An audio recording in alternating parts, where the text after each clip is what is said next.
The fluorescent lights hummed overhead as Ashley Cooper pushed through the employee entrance at Sacred Heart Hospital, her badge clipped to the pocket of scrubs that had seen better shifts than this one. The smell of antiseptic and stale coffee hit her first, same as every morning at 5:53 a.m., same as the 3 years she'd been pushing through these doors pretending to be someone she wasn't.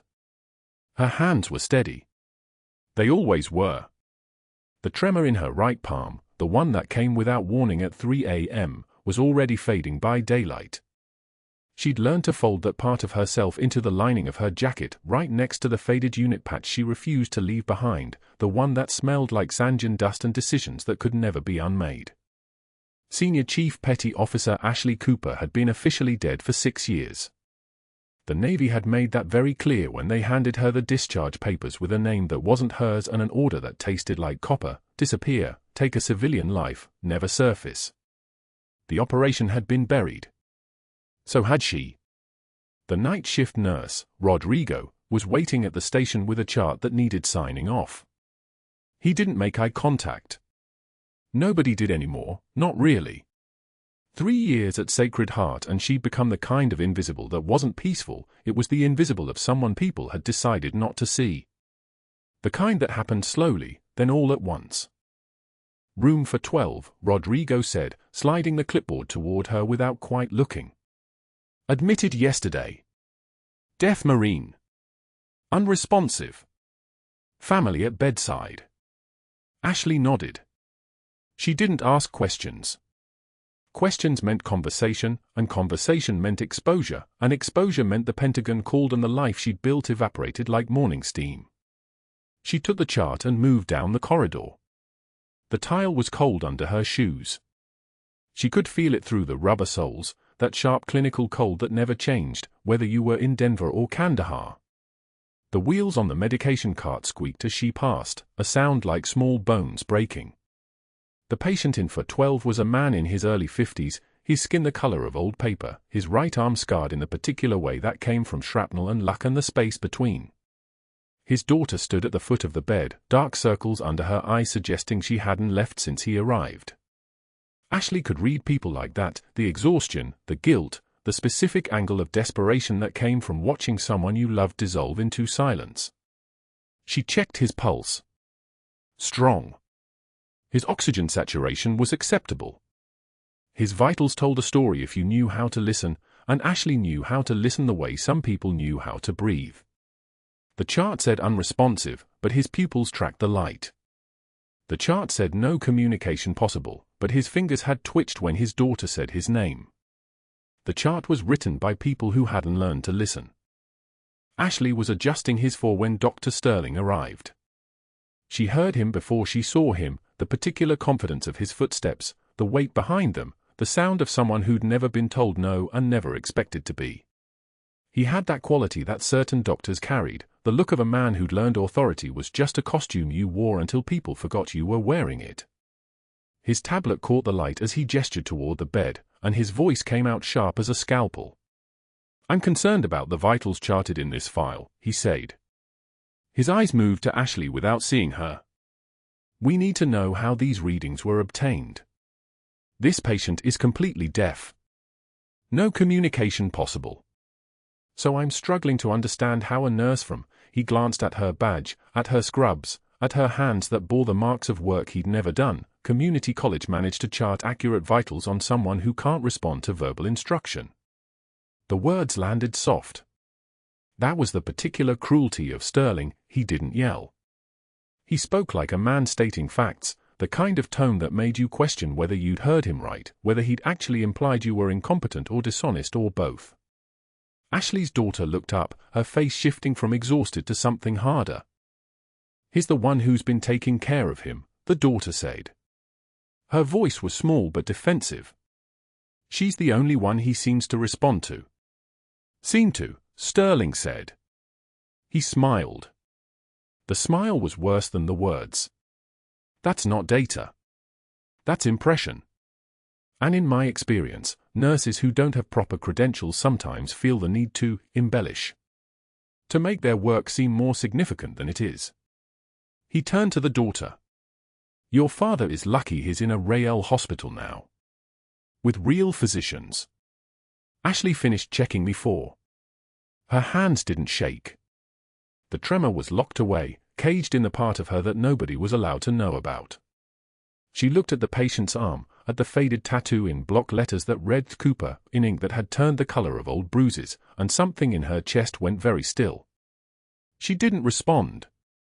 Response meant defending herself, and defending herself meant talking, and talking meant questions, and questions meant exposure. So she simply finished her work and left the room with a nod to the daughter, the kind of small gesture that said nothing and everything.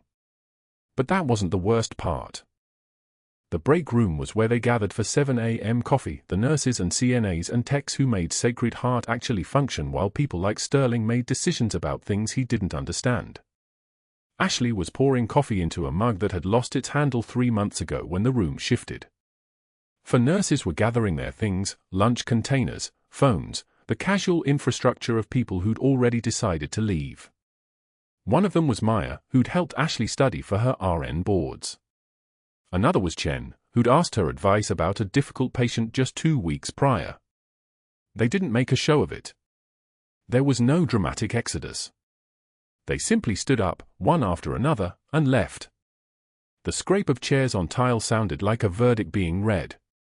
Like votes being counted. Like the moment you realize the room has already decided who you are, and it isn't someone they want to sit with. Ashley sat alone with her coffee and watched the empty space they'd left behind. The fluorescent light above the table buzzed, a small electrical sound, barely perceptible, but once you heard it you couldn't unhear it. She lifted the mug to her lips. The coffee was cold already. Later that week, she found her name on the public disciplinary board. The posting was typed in official hospital font, the kind that made violations sound like procedures, Ashley Cooper, RN. Failure to follow chain of command. Pending investigation. She read it twice. Once to understand the words. Once to understand what they meant. Her hand moved down the paper, and when it reached her signature line, something in her face shifted for just a moment, a single tear traced down her cheekbone before she wiped it away without blinking, without changing her expression, without giving anyone who might have been watching the satisfaction of seeing her break. A nurse failed to follow protocol. A nurse from a community college. A nurse who didn't belong at a hospital like Sacred Heart. That's what the board said. That's what the posting meant. But those weren't her chains of command. And Dr. Sterling had no idea what kind of chain she actually knew how to follow. She turned to Sterling, who stood smirking with his tablet propped against his chest like a shield, and her voice came out smooth as still water. I followed chains of command you couldn't imagine, Doctor. This isn't one of them. The words landed exactly where they needed to. His smirk faltered. His fingers tightened on the tablet. He'd expected her to tremble, to apologize, to crumble under the weight of his authority the way the other nurses did. Instead she'd simply stated a fact, the way someone might describe the weather. He recovered quickly, his face hardening into something uglier, not anger yet, but the beginning of it, the kind that festers when ego gets bruised. We'll see about that, he said, turning away. We'll absolutely see about that. The break room door swung shut behind him. Ashley sat down at the cafeteria table with her coffee, both hands wrapped around the warm ceramic. 3 other nurses were gathering their lunches, their movement suddenly urgent. Their chairs scraped against the linoleum. Twice. 3 times. None of them made eye contact. They left in silence, their absence more deafening than any insult could have been. She sat alone at the table for 47 seconds, counting the hum of the refrigerator, feeling the weight of the faded unit patch sewn inside her jacket lining, the only piece of Sangin she'd allowed herself to keep. That same afternoon, at 2:14 p.m., Ashley's name appeared on the public unit disciplinary board in the hallway outside the nurses' station. Performance review, failure to follow chain of command. The notice had been laminated. Her hands remained steady as she read it, though one tear traced her cheekbone before she wiped it away without blinking. A resident passed by, didn't slow down, didn't acknowledge her. She'd become the kind of person people walked around, not through. What she didn't know was that Sterling had already begun moving. At 6:22 a.m., before the hospital cafeteria had even finished brewing the first pot of coffee, he was in his office with the door closed. Board member Catherine Hayes, whose daughter had married Sterling's second cousin, answered his call on the second ring. He laid it out in 12 careful sentences: the incompetence, the danger to patients, the liability to Sacred Heart if they didn't act. Hayes listened. Then she called board member David Bancroft, who controlled the hospital's risk assessment committee. Bancroft called the state licensing board's deputy director, a man who owed him a favor from 3 years back, something involving permits for a commercial property in Boulder. The chain began to form before Ashley's shift even started. By 8:06 a.m., Sterling was scrolling through his contacts, searching for the one labeled Maryland General Archive. He'd kept it for exactly this purpose. When the HR director answered, Sterling's voice was measured, concerned, the voice of a dedicated physician worried about patient safety. He explained that he'd discovered some troubling patterns in Ashley's chart documentation. Inconsistencies. Gaps in procedure verification. Nothing he could definitively prove, but patterns nonetheless. The HR director listened carefully. Then Sterling went further. He mentioned that in sensitive situations, military-connected patients, high-stress emergencies, Ashley seemed to react unpredictably. Almost as if she had prior training that contradicted standard hospital protocol. The suggestion hung there, unfinished but clear. An employee with hidden qualifications? With knowledge that might cause her to bypass proper channels? That was exactly the kind of liability a hospital needed on record. The HR director promised to pull her old files, to review her previous performance, to reach out to other colleagues who might have observed concerning patterns. Sterling thanked him, hung up, and opened a new email. He began composing a formal complaint to be submitted to Sacred Heart's peer review committee. Detailed, documented, professional. The kind of complaint that would look reasonable to anyone reviewing it later, nothing cruel, nothing that could be called harassment. Just a concerned physician noting that a nurse had demonstrated judgment errors during emergency situations. He included timestamps. He included chart numbers. He even quoted her own documentation, words she'd written herself, and simply recontextualized them as evidence of incompetence. By 9:13 a.m., Sterling had made 5 calls and written 3 emails. He had activated the network that only senior physicians understood, the one that moved beneath the surface of official protocol, the one where favors flowed like currency and a single well-placed phone call could reshape someone's professional future. He was no longer just attacking Ashley. He was constructing an infrastructure designed to suffocate her career, to make her unemployable, to ensure that by the time the formal investigation began, there would already be a narrative in place. Multiple sources confirming the same concerns. Previous employers corroborating the pattern. Board members primed and ready to vote for termination before Ashley even understood what was happening. She was still on the unit at 9:13 a.m., checking 4 lines and charting vitals, unaware that her former hospital in Maryland was being contacted. Unaware that Sterling was activating people she'd never met, people she had no way of defending herself against.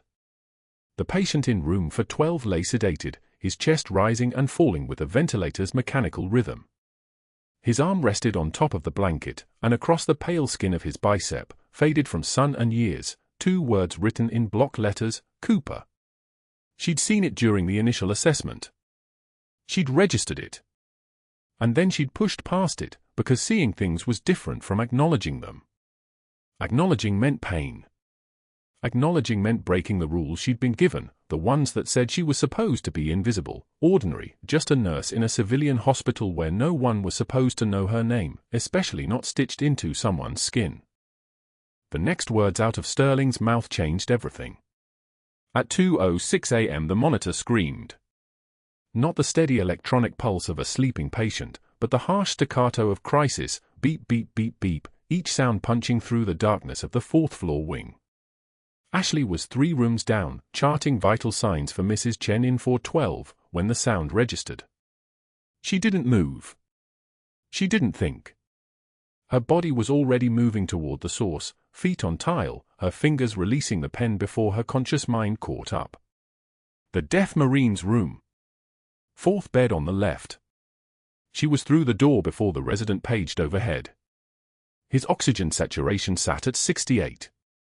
The number glowed on the monitor like a warning flare.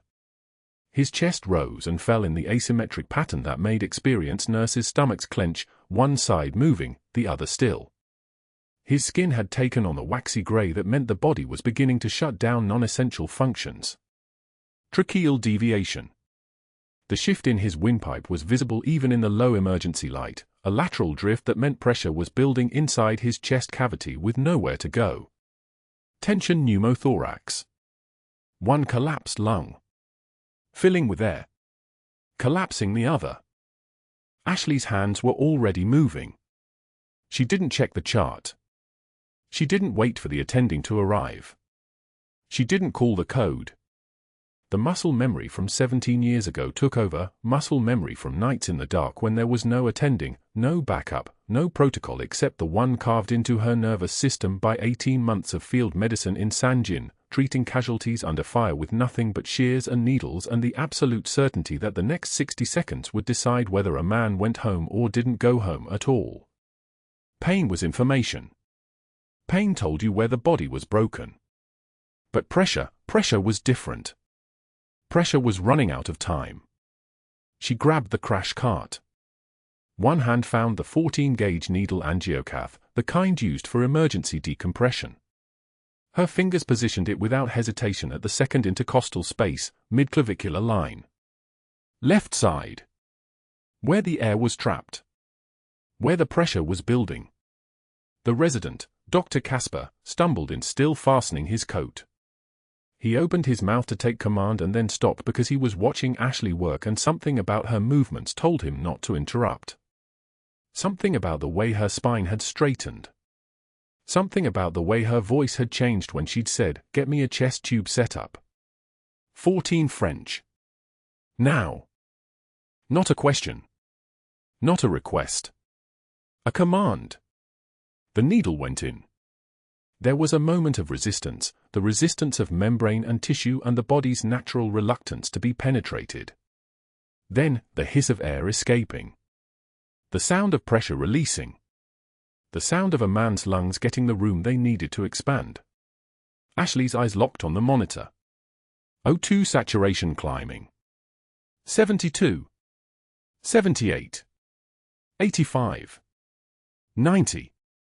Stable. Sinus rhythm, she said. Not to anyone in particular. Just stating what the monitor showed. The Marine's heart had found its rhythm again. His skin was already losing that gray. Color returning. The flush of oxygenation spreading through capillaries that had been screaming for relief. Dr. Casper was still standing in the doorway. The nurse who'd been called for backup, Rodriguez, the one who'd avoided eye contact with Ashley in the break room for the past 3 days, was staring at her with an expression somewhere between confusion and awe. The crash cart sat untouched. They didn't need it now because the tension was gone and the patient was breathing, and the quiet authority in Ashley's voice had told them everything they needed to know about who had just taken control of this room. She was still holding the needle. Her hand was steady. The kind of steady that comes from having done this before. The kind of steady that doesn't shake in the aftermath of a life saved because she'd been saving lives when these people were still in nursing school. She set the needle down on the tray with the precision of someone placing a loaded weapon into an armory. "Get a portable chest X-ray," she said to no one and everyone. "I want to confirm lung expansion before we do anything else. Monitor vitals every 5 minutes until we move him to ICU." It wasn't a request. It was a command in the voice of someone who'd given 1,000 of them. Rodriguez stepped forward. "I'll call radiology." "Call ICU first," Ashley said. "Tell them to prep bed 7. He's going to need continuous monitoring. Post-decompression complications." She glanced at the monitor one more time. The numbers were good. Oxygen saturation 94 and climbing. The Marine was still unconscious, but his body was no longer in revolt. His autonomic nervous system had stood down from crisis mode. She turned to leave. That was when the Marine's eyes opened. Focused. Looked directly at her face for the first time since he'd been admitted. His lips moved. No sound, because sound wasn't something he'd been able to make since the IED took his hearing on a patrol road in Helmand province, but his mouth shaped a single word anyway. One word that his eyes had recognized even if his conscious mind hadn't caught up yet. A name. A call sign. A ghost name that was supposed to stay buried. Dr. Casper didn't notice. He was too busy checking vital signs, too focused on the immediate aftermath of crisis.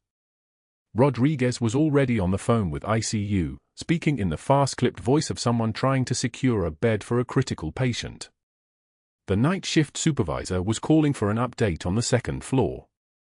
The hospital machinery was grinding back into motion, the chaos of crisis settling into the machinery of protocol and procedure and the 1,000 tiny tasks that followed emergency stabilization. But the Marine had seen. His eyes held recognition like a light someone had switched on in a dark room. His hand moved, reaching toward Ashley as she walked toward the door, and she felt it the way soldiers feel things, that catch in the air, that shift in atmosphere, that sense that something fundamental had just changed even if no one else had noticed yet.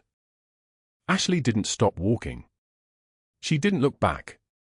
She couldn't afford to. Not here. Not now. Not with the understanding settling into her bones like cold water that the patient she'd carried bleeding across 200 meters of open ground in Sangin had just recognized his savior, and she was no longer invisible. She was no longer just a nurse.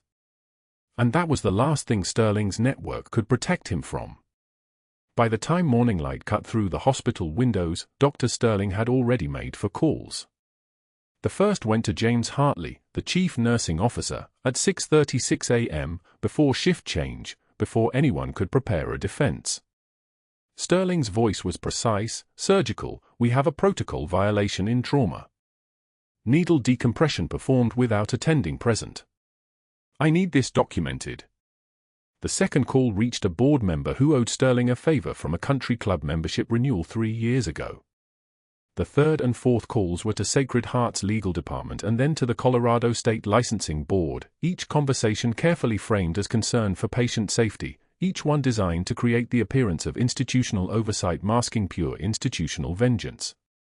By 7:15 a.m., the machinery was in motion, not crude or obvious, but the kind of systematic destruction that moves through channels and policy, the kind that feels inevitable once it starts. Security appeared at Ashley's locker at 8:22 a.m. Not hostile. Just final. The guard, Marcus, who'd escorted her to 3 different departments over 3 years, held out a manila folder with her badge inside. "I'm sorry," he said, and she could see that he meant it.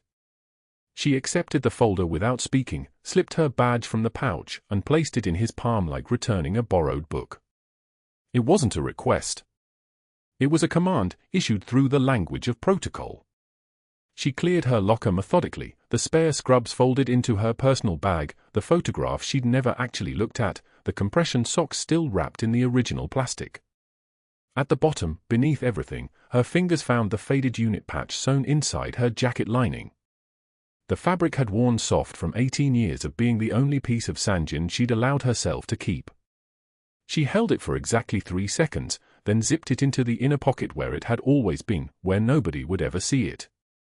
The walk from Sacred Heart's employee entrance to her car took 43 seconds. She counted them without meaning to. By 9:06 a.m. she was driving, not toward home but toward the Denver VA Medical Center on South Quebec Street, where the walls still held the breath of 1,000 wars and the waiting room still smelled like diesel exhaust and regret. She found a chair between a Marine in a wheelchair, missing both legs below the knees, and an older Army veteran whose hand shook with the kind of tremor that comes from Agent Orange and time. The intake form asked for her symptoms. She wrote, tremor in hands. Difficulty sleeping. Occupational stress. All technically true. The paperwork didn't ask what occupation. The paperwork didn't ask who she used to be. The waiting room was the lowest point she'd allow herself. Rain hammered the parking lot outside, sheets of it, the kind of storm that turns afternoon into dusk. She sat watching the drops streak the glass, each one racing the others downward in no particular pattern. Her hands wouldn't stop moving. She pressed them flat against her thighs to hold them still, but the tremor continued underneath the skin, a frequency only she could feel. The Marine next to her, the one missing both legs, noticed. "Happens after," he said quietly. She didn't answer. He didn't expect her to. "You a vet?" She nodded once. That was enough for him. He turned back to his magazine without asking her rank or unit or what war she'd left pieces of herself in. The tremor wasn't fear. It was restraint. 18 years of carrying a classified past inside her body, and the weight of it was finally showing through her skin. She pulled the unit patch out from her jacket lining and held it in both palms. The embroidered insignia had faded to almost nothing, just enough color left to know what it once was. She thought about throwing it away. She thought about walking into the rain and letting it dissolve, letting the whole history wash downstream into some gutter in Denver where it couldn't touch her anymore. For 42 seconds she held it above the trash bin beside her chair. Rain drummed against the windows. A veteran coughed 3 rows back. The fluorescent panels hummed their endless electric song. Then she thought about the Marine with the tattoo bearing her name. Senior Chief Petty Officer Ashley Cooper, the name carved into his arm like a prayer, like something that saved him once and he'd never let it fade. She thought about what it meant that he was still breathing. She thought about the order that had come down from JSOC after Sangin: disappear, take a civilian identity, never surface, the mission is buried and so are you. She thought about how that order was designed to keep her safe by keeping her dead, and how for 18 years she'd followed it like scripture. She pulled the patch back into her jacket. Sewn it down. Kept it. And that's when she heard it. The sound started as a distant rhythm, a percussion that didn't belong to the rain. It grew louder in increments, the unmistakable beat of rotor blades cutting through the Denver sky. Not one helicopter. She could distinguish the acoustic signature. Multiple aircraft in formation. Coming toward the VA, coming toward her. The Marine in the wheelchair sat up straighter. The Army veteran looked toward the window. The waiting room, which had been the quiet tomb of forgotten soldiers, suddenly felt like ground zero. She had no idea what was about to walk through those doors. But her hands had stopped shaking. 1 week later, the review board's letter arrived unsigned. They found no cause to maintain the suspension. No fabricated charges would stick. No paper trail led anywhere Sterling could control. Ashley received her badge back from the same security guard who'd taken it, his nod carrying the weight of something unsaid. She clipped it to her scrubs at 6:36 a.m. on a Tuesday and walked into Sacred Heart like nothing had shifted, though everything had. The deaf Marine was awake when she entered his room. His daughter sat in the visitor's chair, hands wrapped around cold coffee. The monitors beeped their steady rhythm. Machines that whispered what the patient could not. Ashley adjusted his pillow, checked the foresight where the fluid ran clear, and when she turned back to leave, his eyes locked onto her face. Not confused. Not vacant. Focused. Sharp as a blade finding its target. His lips moved. Once. Twice. A single word shaped in the silence between heartbeats. Reaper. His daughter froze. The coffee cup trembled in her hands. She whispered something Ashley heard from 20 years back, from deserts where names meant nothing and call signs meant everything, that Senior Chief Petty Officer Ashley Cooper. The words landed like an anchor finding bottom. A nurse pulled the Marine's file with shaking hands.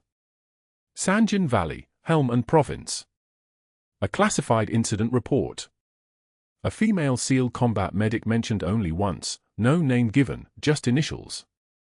12 men extracted under fire.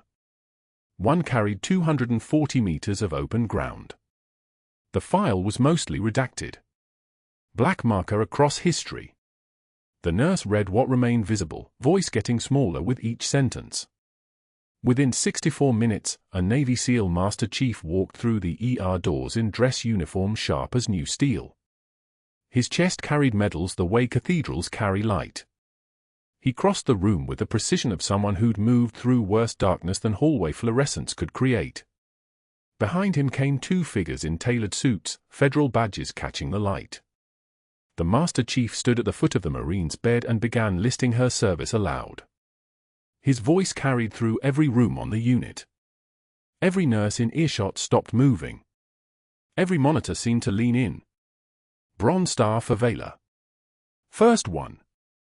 Operation Midnight Crescent, 2009. He paused. The entire floor listened. Bronze Star. Second Commendation. Sangin Valley, 2011. He stepped closer. The room held its breath. Silver Star for extraordinary heroism under fire. Another pause. Longer. 2 Purple Hearts. Wounds sustained during combat operations in theater. He turned to face the assembled staff, his voice dropping but somehow growing larger. This senior chief petty officer saved 12 Marines and 1 British paratrooper. Carried 3 of them personally. 240 meters. Under sustained enemy fire. Dr. Sterling stood in the hallway outside the room. His tablet hung useless at his side. His mouth opened. Closed. Opened again. No words emerged.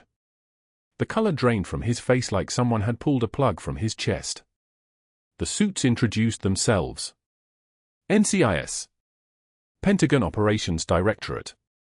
They asked Ashley to step into the conference room adjacent to ICU. They closed the door. The blinds came down. What they discussed existed in the space between classified and acknowledgement, between the woman standing before them and the body officially listed as deceased 17 years prior. She'd been ordered to disappear. After Sangin. After the extraction that officially never happened. After the operation buried so deep that congressional oversight would never dig it up. The order came from someone 3 ranks above anyone who would question it: take a civilian life, take a new name, integrate, never surface. The records were purged. The mission was unmade. Ashley Cooper had ceased to exist. Then she'd walked into Sacred Heart Hospital as exactly who she'd always been, hiding in plain sight. The officials explained that her re-emergence created complications. Diplomatic ones. Operations ones.